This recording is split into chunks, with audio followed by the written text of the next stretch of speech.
Good morning, students. Today I have discussed about Werner theory of coordination compound. நான் போன வீடியோவில் இந்த Werner theory நம்ம படிக்கிறதுக்கு ரெண்டு முக்கியமான டேர்ம் உங்களுக்கு தெரிஞ்சிருக்குன்னு சொன்னேன். ஒன்று ஆக்சிடேஷன் நம்பர், இன்னொன்று கோஆர்டினேஷன் நம்பர். இந்த ஆக்சிடேஷன் நம்பர்னால் என்ன, எப்படி நம்ம கண்டுபிடிக்கணும், இந்த கோஆர்டினேஷன் நம்பர்னால் என்ன, அது எப்படி கண்டுபிடிக்கணும் அப்படிங்கிறத போன வீடியோவில் நான் போட்டிருந்தேன். அதை கொஞ்சம் ஞாபகப்படுத்திக்கோங்க. இப்போ வெர்னர் என்ன சொல்கிறாரு அப்படின்னா, இந்த கோஆர்டினேஷன் காம்பவுண்டில் எக்ஸாம்பிள் இந்த K4FeCN6 இது ஒரு கோஆர்டினேஷன் காம்பவுண்ட். இந்த கோஆர்டினேஷன் காம்பவுண்டில் இந்த சென்ட்ரல் மெட்டல் ஆட்டம், அந்த அயன் இருக்கு இல்லையா, இந்த சென்ட்ரல் மெட்டல் ஆட்டத்துக்கு it have two type of valency அப்படிங்கிறார். So in coordination compound the central metal atom have two type of valency. என்ன டூ டைப் ஆஃப் வேலன்சி? ஒன்று ப்ரைமரி வேலன்சி அப்படின்னு சொல்கிறது, இன்னொன்று செகண்டரி வேலன்சி அப்படின்னு சொல்கிறது. இந்த ப்ரைமரி வேலன்சி என்ன சொல்லுவாங்க அப்படின்னா அயனைசபிள் வேலன்சி அப்படின்னு சொல்லுவாங்க.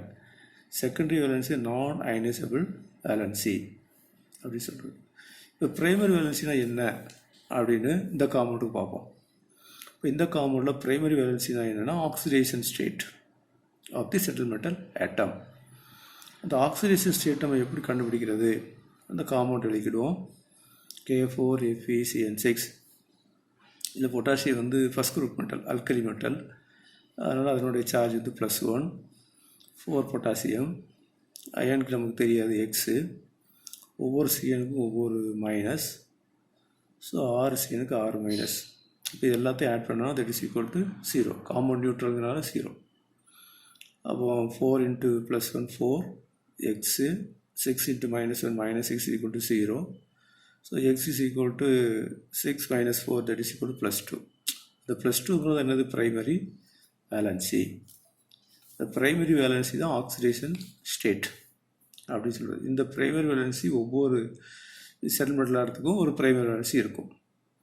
இந்த காம்பவுண்டை பொறுத்த மட்டும் இந்த செட்டில்மெண்டல் ஆகிறதுக்கு பிரைமரி வேலன்சி +2 அப்படின்னு சொல்கிறது. இன்னொரு வேலன்சி அப்படின்னா செகண்டரி வேலன்சின்னு சொல்கிறது. இந்த ப்ரைமரி வேலன்சி நமக்கு எப்படி இருக்குன்னு சொல்கிறாங்க அப்படின்னா இன்னும் பாசிட்டிவாக இருக்கும், மேக்ஸிமம் பாசிட்டிவாக இருக்கும். ஒரு சில கேசஸில் இட் மேபி ஜீரோவாக இருக்கலாம். இப்போ இதில் பாசிட்டிவ். இந்த காம்பவுண்டில் நிக்கல் கார்போனைட் இந்த காம்பவுண்டில் பார்த்தோம் அப்படின்னா இந்த ப்ரைமரி வேலன்சி ஈக்குவல் டு இதுக்கு 0. எப்படி 0 அப்படின்னா இந்த CO சார்ஜ் கிடையாது. 4 × 0 4 × 0 இதுக்கு தெரியாது x. x + 4 × 0 is equal to 0. அப்போ x is equal to 0 அப்படின்னு வந்துடும். அப்போ அந்த பிரைமரி வேலன்சி எப்படி இருக்கலாம்? மேக்ஸிமம் கேசஸில் பாசிட்டிவாக இருக்கும், ஒரு சில கேஸில் ஜீரோவாக இருக்கும். The primary valency satisfied by, இப்போ பாசிட்டிவாக இருக்கும்போது எது சாட்டிஸ்ஃபை பண்ணும்? Dissatisfied negative ions. Primary valency பாசிட்டிவாக இருக்கிறதுனால it is satisfied by negative ions in most of the cases. Some cases எப்படி இருக்கும்? ஜீரோவாக இருக்குது. ஜீரோ அதை எது சாட்டிஸ்ஃபை பண்ணும்? Neutral ligands. Neutral ligands satisfy பண்ணும். இப்போ பாசிட்டிவ் வேலன்சியாக இருக்கலாம், அல்லது பிரைமரி வேலன்சி பாசிட்டிவாக இருக்கலாம், அல்லது ஜீரோவாக இருக்கலாம். அடுத்த valency secondary valency. What is secondary valency? Secondary valency is the coordination number of the central metal atom. Secondary valency அப்படின்னா என்னென்னு போன வீட்டிலே சொல்லியிருக்கிறேன். Number of ligands bonded to central metal atom. எத்தனை லிகன் ஃபார்ம் பண்ணியிருக்கு? 6 லிகன் ஃபார்ம் பண்ணியிருக்கு. 6 CN ligands are bonded to ion. So coordination number of ion is 6. So secondary valency is 6. So primary valency அப்படிங்கிறது charge of the central metal atom or oxidation number of the central metal atom. Secondary valency அப்படிங்கிறது number of ligands bonded to central metal atom. தென்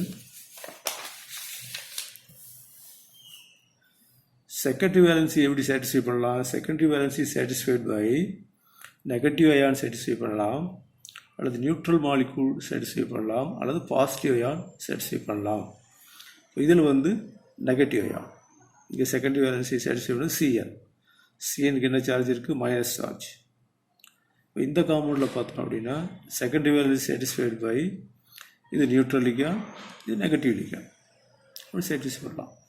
இப்போ secondary valency satisfied by negative ion or neutral ion or positive ion.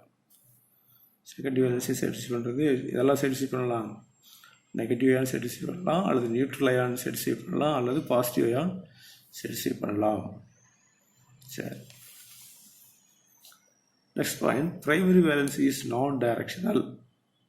அது simply த charge தான், அதனால் அதுக்கு direction கிடையாது. Secondary valency வந்து ஒரு குறிப்பிட்ட டைரக்ஷனில் இருக்கும். It is directional in nature. இப்போ செகண்டரி வேலன்சி வந்து ligands bonded to central metal atom. ஒவ்வொரு லிகண்டும் ஒவ்வொரு டைரக்ஷனில் பாண்ட் வந்து ஃபார்ம் பண்ணியிருக்கும். அப்போ அதனால் இது டைரக்ஷனல் இன் நேச்சர் அப்படின்னு சொல்கிறது. எத்தனை லிகண்ட் பாண்ட் ஃபார்ம் பண்ணுதோ அதை பொறுத்து அதனுடைய ஸ்ட்ரக்சர் இருக்கும். 6 லிகண்ட் பாண்ட் ஃபார்ம் பண்ணிச்சு அப்படின்னா that is octahedral structure. 4 ligand bond form பண்ணிச்சுன்னா tetrahedral or square planar structure. இதை எக்ஸ்பிளைன் பண்ணுறதுக்கு இந்த வெர்னர் தியரி எது கொண்டு வந்தாங்க அப்படின்னா, இந்த காம்பவுண்டுடைய ஸ்ட்ரக்சரை, அதாவது கோபால்ட் குளோரைடும் அமோனியாவும் ரியாக்ட் பண்ணி it gives different compounds. 3 compound கொடுக்குது. ஒவ்வொரு காம்பவுண்டும் ஒவ்வொரு கலர். இப்போ இந்த கலர் எக்ஸ்பிளைன் பண்ணுறதுக்கும் இதனுடைய ஸ்ட்ரக்சர் எக்ஸ்பிளைன் பண்ணுறதுக்கு தான் அந்த வெர்னர் தியரி வெர்னர் வந்து கொண்டு வந்தார். அவர் கொண்டு வந்த அந்த தியரி படி இந்த first compound CO NH3 6 times Cl3. இப்போ இது பாண்ட் எப்படி ஃபார்ம் பண்ணியிருக்கு? CO சென்டரில் இருக்குது, 6 அமோனியா வந்து ஃபுல்லாக surrounded by 6 ammonia and Cl3 வெளியே இருக்குது. இப்போ இது அயனைஸ் ஆகும். எப்படி அயனைஸ் ஆகும்? CO NH3 6 times 3 + 3 minus. இது வந்து காம்ப்ளெக்ஸ் அயான், இது சிம்பிள் அயான். இது காம்ப்ளெக்ஸ் அயான், இது simple ion, simple ஆனயம்.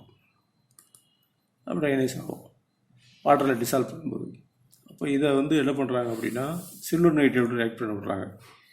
The first compound react with silver nitrate. It form 3 moles of ammonia silver chloride.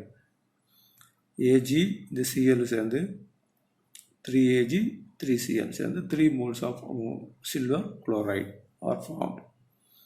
இப்போ இதனுடைய கண்டக்டிவிட்டி பார்க்கும்போது இதில் 3 Cl இருக்குது.